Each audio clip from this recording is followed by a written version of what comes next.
Sir कुर्बानी बिल्कुल करीब है और कुर्बानी से मुताल्लिक़ सवालात बहुत सारे आए हैं, मैंने जमा कर लिए हैं, तो जल्दी जल्दी इन सवालात के जवाब आपसे चाहते हैं। फ़िरका वारियत की वजह से या मुख्तलिफ़ फ़िक्रे जो आज मौजूद हैं इसकी वजह से इस्लाम थोड़ा कंट्रोवर्शियल लगता है हमें कि आज के दौर में अजीब सा हो गया है कि एक कोई सोच बयान करता है, दूसरा कुछ सोच बयान करता है। इसी तरीके से जब ईद कुर्बान आती है तो बड़े पैमाने पर जो है ना सोशल मीडिया पे बात चली जाती है कि जनाब कि कुर्बानी का गोश्त आप मुसलमान के अलावा किसी को नहीं दे सकते वरना आपकी कुर्बानी ज़ाया हो जाएगी। अब सवाल यहाँ पर ये बनता है कि कुर्बानी का गोश्त मुसलमान के अलावा किसी भी गैर मुस्लिम को, वो किसी भी हद में हो, तो उस गैर मुस्लिम को कुर्बानी का गोश्त देना जायज़ है या नहीं है? देखिए, आपने कहा कि इसमें चूँकि आरा अलग अलग सुनने को मिलती है, जैसे फ़िक़्ह हनफ़ी के जो उलमा हैं उन्होंने उनका एक जहन इस तरफ माइल हुआ, इज्तिहाद इस तरफ माइल हुआ कि वो जिक्र करते हैं कि गैर मुस्लिम को कुर्बानी का गोश्त नहीं देना चाहिए। देखिए, जब कभी इख्तिलाफ हमारे सामने आता है तो हमें देखना पड़ता है उन्होंने क्या दलील बनाई है, फिर उस दलील के मुकाबले में जो दलील आ रही है वो वज़नी है या नहीं है। तो ये सब चीज़ों का जायज़ा और मुवाजना करके फिर हमें चुनना चाहिए कि कौन सी चीज़ ऐसी है जो अहसन है, जो अल्लाह ने मुझ पर लाजिम रखी है। अल्लज़ीना यस्तमिऊनल क़ौल फ़यत्तबिऊना अहसना, कि हम गौर से बातों को सुनेंगे और लेकिन चुनेंगे किसको, जो सबसे अच्छी बात, सबसे मजबूत और अहसन दर्जे की बात होगी। फ़िक़्ह हनफ़ी के नज़दीक ये जो इस्तिदलाल है कि गैर मुस्लिम को हम कुर्बानी का गोश्त नहीं दे सकते, सवाल ये कि अल्लाह रब्बुल इज़्ज़त ने मना फरमाया? तो जवाब है कि नहीं, कुरान पाक में तो ऐसी कोई आयत नहीं। सवाल ये कि अल्लाह के रसूल पाक सल्लल्लाहु अलैहि वसल्लम ने मना फरमाया और ऐसी ज़रिए से हम तक पहुँचा, ना उसकी सनद पे कोई मसला, ना उसके मतन में कोई एतराज़, तो जवाब ये कि नहीं। तीसरी बात यह कि फिर ये मना कैसे हुआ, जिसे कहते हैं कि इज्तिहादी और एक क़यासी एक राय सामने आई, और वो इस तरह सामने आई कि कुर्बानी जो है ना, अल्लाह ताला ने कुरान में जिक्र किया लिकुल्लि उम्मतिन जअलना मनसका, कि इसको अल्लाह ने एक रस्म रखी है इबादत की, वल बुदना जअलनाहा लकुम मिन शाइरिल्लाह, ये एक ऐसी रस्म है जिसमें अल्लाह की इबादत वो एक अदा की जाती है। तो इन उलमा किराम का इस्तिदलाल इस तरफ इज्तिहाद माइल होता है कि जिस चीज़ पर हमने अल्लाह की इबादत अंजाम दी है तो फिर वो इबादत उसको अगर हम कुफ़ार या गैर मुस्लिमीन के अंदर अगर शरीक करेंगे तो फिर थोड़ा प्रॉब्लम नज़र आ रहा है। लिहाजा वो इबादत का मामला मुसलमानों के साथ ही खास रह लेना चाहिए, को गैर मुस्लिमों को नहीं देना चाहिए। ये है वो एक तहकीक जो सामने आती है, अपना एक इस्तिदलाल, एक तहकीक है, एक इज्तिहाद है। लेकिन इसके मुकाबले में जो जमहूर उलमा और मुज्तहिदीन है वो कभी भी इस कौल को कबूल नहीं करते, वो कहते हैं कुरान के खिलाफ जाता है। उसकी वजह यह है कि नंबर एक, ये जो इबादत है, याद रखिएगा, ये जिस वक्त हम ज़िब्ह करते हैं ना बस अदा हो जाती है। ज़िब्ह के बाद जो गोश्त है उसके खाने के अंदर इस इबादत का बराह रास्त ताल्लुक ही नहीं है, क्योंकि अल्लाह ने फरमाया अलामा रज़क़हुम, वो तो हमारे लिए रिस्क के तौर पर है। ठीक है, यही अल्लाह ने कुरान में जिक्र किया, लन यनालल्लाहु लुहूमुहा वला दिमाहुहा, ना अल्लाह को खून पहुंचेगा ना गोश्त पहुंचेगा, अल्लाह ताला को वो तकवा पहुंचेगा कि तुमने किस नियत से क्या काम किया है। तो गोश्त का बराह रास्त ताल्लुक कुर्बानी से नहीं है, ज़िबह का है।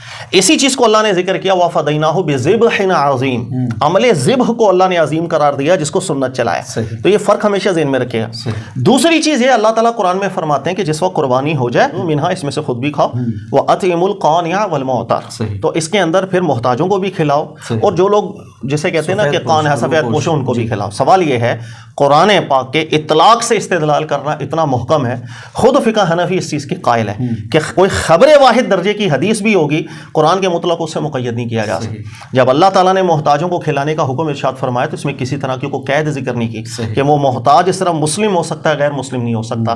बल्कि बड़ी मुताज्जिब बात होगी कि मेरे सामने अगर गैर मुस्लिम और भूख से मर रहा है और मैं बोलूँ नहीं जी ये मैं गोश्त आपको दे ही नहीं सकता, निहायत एक बिल्कुल अजीब ही बात हो।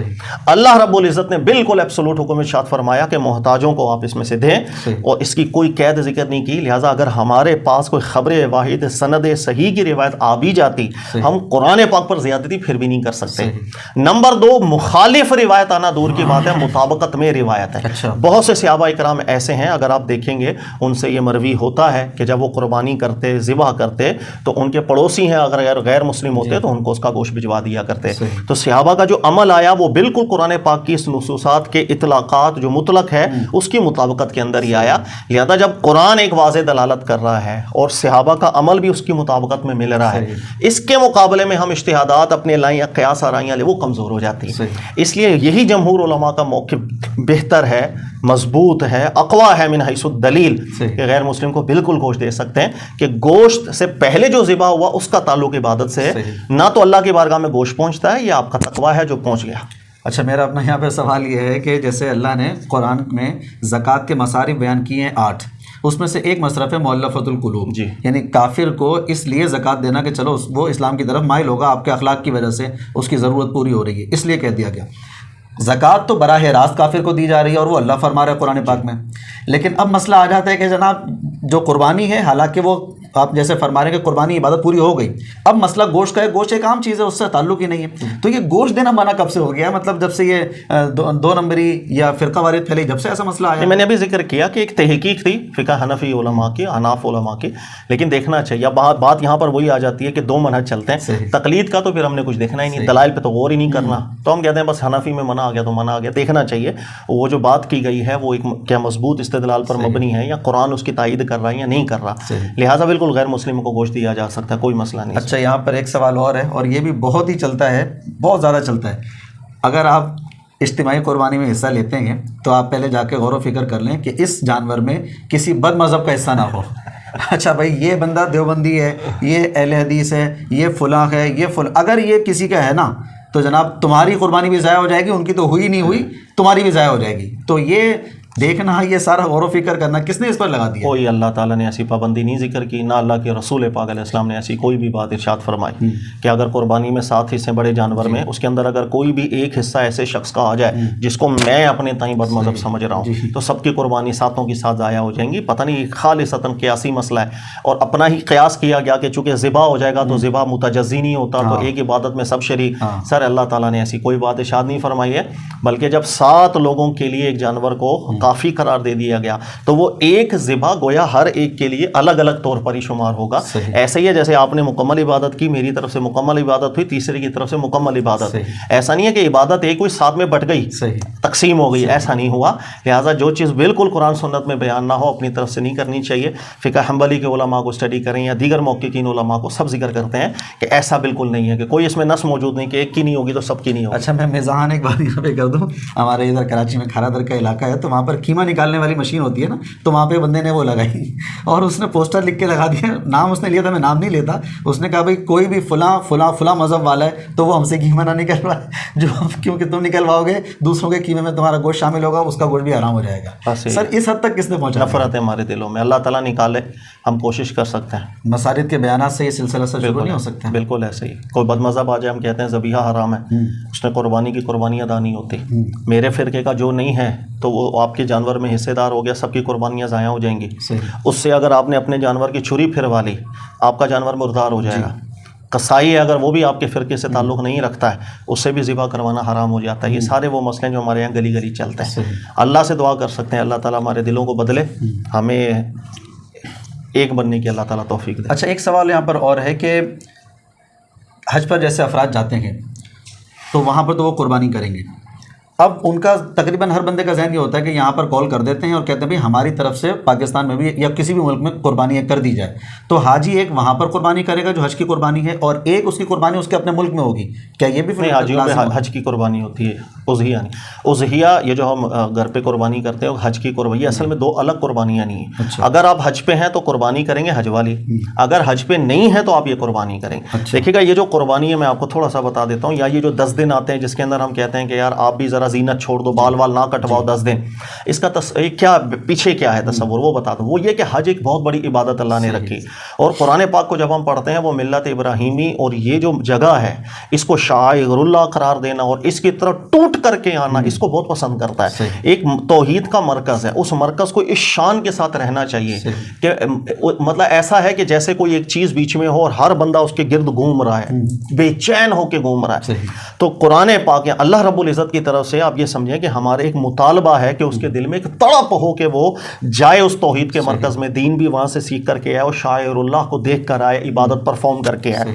ये एक मुतालबा है अल्लाह रब्बुल इज़्ज़त की तरफ से। नबी पाक सल्लल्लाहु अलैहि वसल्लम को भी ज़ाहिर एक शिद्दत थी कि नबी अलैहिस्सलाम भी हज के लिए जाएँ, उम्रे के लिए जाएँ। जब मदीना तशरीफ़ लाए थे नबी पाक अलैहिस्सलाम, तो फ़तह मक्का तो बहुत बाद में हुआ ना, तो ये जो बीच में 8-9 साल गुजरे तो नबी पाक अलैहिस्सलाम ना उम्रा के लिए जा सके ना हज के लिए जा सके। तो रसूलुल्लाह सल्लल्लाहु अलैहि वसल्लम, लेकिन वो एक तड़प जिसे कहते हैं ना, मरकज़ तौहीद की एक तड़प, एक खिंचाव, जैसे हर नमाज के लिए हमें खिंचाव होता है कि हम अपने मुंह को करें काबे की तरफ। आपका कहीं और मुंह हो, नमाज पढ़ ही नहीं पाएंगे, आपको बेचैनी होगी, आप कहेंगे जब तक मेरा मुंह काबे की तरफ ना होगा सुकून नहीं मिलेगा। तो वो जो तड़प थी नबी पाक अलैहिस्सलाम के कल्बे मुबारक के अंदर, उसको नबी अलैहिस्सलाम ने यूं मशरूर रखा कि हर साल हज पे तो नहीं जा सके, लेकिन वो उस तड़प के अंदर कुछ चीजें जो हज वाली थी उसको यहां पर नबी अलैहिस्सलाम ने मशरू कर दिया, उस याद में और उस तड़प के अंदर कि यार इंशाल्लाह मौका मिलेगा तो हम भी हज पे जाएंगे। और उनमें से एक चीज़ है तफस। जैसे हाजी के लिए कुरान पाक ने तफस को लाजिम रखा कि जिस वक्त वो इहराम से आए तो जब तक मिना में ना जाए तवाफ़ करने से पहले अपने ऊपर तफस तारी करके रखे। तफस कहते हैं जीनत वीनत ज़रा छोड़ दे, खुशबू ना लगाए, बाल शाल को एहतियात करे, ना कटवाए। इसी चीज़ को अल्लाह के नबी अलैहिस्सलाम ने यहाँ पर एक, आप यूँ समझ लो, उस तड़प के अंदर जो हज वाली होती है फरमा दिया कि जो नहीं हज पे जा सका, जो कुर्बानी करना चाह रहा है, वो भी थोड़े दिन तक तफस की कैफियत अपने ऊपर तारी रख ले। दूसरी बात, कुर्बानी जो की जाती है, ये भी आप समझ लें, वहाँ जो हज में कुर्बानी की जाती है उसी की एक याद है, जो एक बहुत बड़ी सुन्नत वहाँ अदा होनी थी, हम जा नहीं सके, लेकिन यहाँ पर उस सुन्नत को नबी अलैहिस्सलाम ने मशरू कर दिया। अब ये दो चीज़ें, अगर तो आप हज पे चले गए तो आप तो चले गए वहाँ पर, तो वहाँ के लिए वही कुर्बानी। अगर आप हज पे नहीं जा सके तो उस तड़प में रह कर के अल्लाह मुझे मौका दे और मैं वहाँ जाऊँ, तो यहाँ पर कुछ दिन जो है तफस तारी रख लें और उसके बाद कुर्बानी कर लें, ताकि कुछ हिस्सा हमारी तड़प का भी मिल जाए। ये वो चीज़ है, लिहाजा हज पे चले गए, यहाँ कुर्बानी की जरूरत नहीं। सर, कुर्बानी के हवाले से जब जानवरों का जिक्र किया जाता है तो भैंस का भी जिक्र किया जाता है, भैंस है, भैंसा है, तो इसमें दो मुख्तलिफ आरा आजकल सुनने को मिलती है। बाज़ ये कहते हैं नहीं जनाब, जो कुरान पाक में या अहादीस में जिक्र आ रहा है वो गाय का जिक्र आ रहा है, भैंस उसमें शामिल नहीं है। बाज़ ये कहते हैं कि नहीं जनाब, भैंस गाय की किस्म में से ही एक है, लिहाजा ये उसी के अंदर शामिल है। तो जिस तरीके से गाय की कुर्बानी जायज़ है, इसी तरीके से भैंस की कुर्बानी जायज़ है। ये दो आरा सामने आती हैं, और जो मना करते हैं कि जनाब ये इसमें शामिल नहीं, वो बज़िद होते हैं कि नहीं करें। फिर इसके मुखालिफ जब बन जाते हैं तो वो कहते हैं जनाब हमारे नज़दीक तो हलाल है, जायज़ है, तुम मना करते हो लिहाजा हम तो करके दिखाएंगे। पहले ये बताइए कि भैंस की कुर्बानी क्या इस्लाम में दुरुस्त है या नहीं? देखें, बात यह है कि चूँकि इबादत है, कुर्बानी एक इबादत है, और अल्लाह ताला ने इसको मुक़य्यद किया है बहीमतुल अनाम से। कुरान की जो आयत है कि बहीमतुल अनाम होना चाहिए। बहीमा किसे कहते हैं? दरिंदे जानवर ना हो, और अनाम कहते हैं जो पालतू मवेशी होते हैं, ऊँट की किस्मों में से या बकर की किस्मों में से या गनम की किस्मों में से। ये अल्लाह का हुक्म है। इसी वजह से सहाबा इकराम के दौर से जो रस्म है, आप देखेंगे कभी भी इन तीन के अलावा ऐसा नहीं है कि दीगर जो जानवर है, हिरन है, उससे कुर्बानी कर दी, ऐसा नहीं है। लिहाजा जो इबादत जिस चीज़ को मुक़य्यद कर दे, जिस अंदाज में रखे, उसमें तब्दीली नहीं करनी चाहिए। बात यह कि अरब के अंदर जो अरब का माहौल मुआशरा, उसके अंदर ये जो भैंस है ये इतना मारूफ जानवर नहीं था। गाय तो थी, भैंस इतना मारूफ जानवर नहीं था। लेकिन बाद में जाहिर है कि दीगर ममालिक हैं, दीगर इलाके हैं, तो वहाँ पर भैंस भी होती थी। तो फिर ये एक डिबेट चली उलमा में कि भाई ये जो है अनाम की किस्म में ही दाखिल है या नहीं है। फिर इसमें बड़ा गौर व फिक्र हुआ, कुछ इख्तिलाफी आरा भी सामने आई थी, लेकिन जमहूर उलमा, फ़िक़्ह हनफ़ी में से भी, फ़ुक़हा शाफ़िय्या में से, मालिकी हंबलिया में से, जमहूर उलमा का मौक़िफ़ यही है कि ये जो भैंस है ये बिल्कुल बकर की किस्म में से ही दाखिल है। कुछ औसाफ में तब्दीली ज़रूर है, लेकिन इन औसाफ में तब्दीलियाँ होना इस बात को मुस्तलज़म नहीं है कि हम बकर की किस्म में इसको दाखिल ना करें। सही, यही वजह है कि आप देखेंगे तो अक्सर उलमा किराम तो इसको यही कहते हैं कि कुर्बानी इसकी हो जाएगी। लेकिन आज तक चूँकि इख्तलाफ तो चलता आ रहा है, सराहतन अनाम के अंदर भैंस दाखिल है ऐसी नुसूसात तो मिलती नहीं है। लिहाजा एक इज्तिहादी मसला है, गौर व फिक्र किया गया। जिसका दिल माइल होता है तो वो बिल्कुल कुर्बानी कर दे, और एहतियात का तकाजा करेगा तो बहुत अच्छी बात है। मैं इसको बिल्कुल, हमारी जो तहकीक है उसके अंदर ये बकर की किस्म में ही दाखिल हमें नजर आता है। और हमारे जो असातिज़ा थे मोहम्मद बिन सालेह उसैमीन साहब, उनसे भी जब ये सवाल हुआ वो यही फरमाते हैं कि हादा अजामूस नौ मिनल बकर, कि ये बिल्कुल बकर की किस्म उसी की जिन्स में से ही आता है। सिफात में कुछ इख्तलाफात होना ये इस बात पर दलालत नहीं है कि हम उसको जिन्स से खारिज कर दें, लेकिन फिर भी इज्तिहादी मसला, इसमें कोई परेशान ना हो। यानी कि अगर कोई भैंस की कुर्बानी कर लेता है तो इसमें कोई मसला नहीं है, हो जाएगी बिल्कुल। हाँ, इंशाअल्लाह ताला हो जाएगी। कोई ठीक है सर, बहुत शुक्रिया। सवालात थे और भी हैं, टाइम चूँकि मुकम्मल हो चुका है, तो इंशाल्लाह फिर अगले प्रोग्राम में सवालात तो कर लेंगे। जी नाज़रीन, आपने समाअत फरमा ली है, सवालात बहुत सारे थे, मैं दोहरा नहीं सकता हूँ। आखिर में बस ऐलान समाअत फरमा लीजिए।